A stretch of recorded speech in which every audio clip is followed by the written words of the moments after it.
Hello friends, welcome to my channel that is get it clear. दोस्तों, जैसे कि आपको पता है कि आज जो थी वो आपकी 817 की हेयरिंग थी। फ्रेंड्स, अंदर जो भी आर्गूमेंट हुआ है कोर्ट में उससे आपका फाइनल डिसीजन कोई निकल के नहीं आया है। बट मुझे अपने एंड से जितनी भी इंफॉर्मेशन मिली है मैं आपके साथ ज़रूर शेयर करूंगी। फ्रेंड्स, एक बात तो ये है कि जो आपकी नेक्स्ट डेट है हियरिंग की वो मिली है 13/9/2021 की।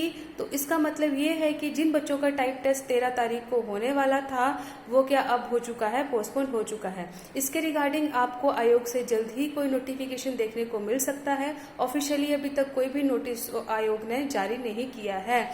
तो दोस्तों, आपने अपनी टाइपिंग टेस्ट की जो प्रैक्टिस है उसको कंटिन्यूटी में रखना है, क्योंकि जब भी आपका स्टे वेकेट होगा टाइपिंग तो आपको देनी ही पड़ेगी अगर आपको अपना फाइनल सिलेक्शन जो है वो इसमें चाहिए तो।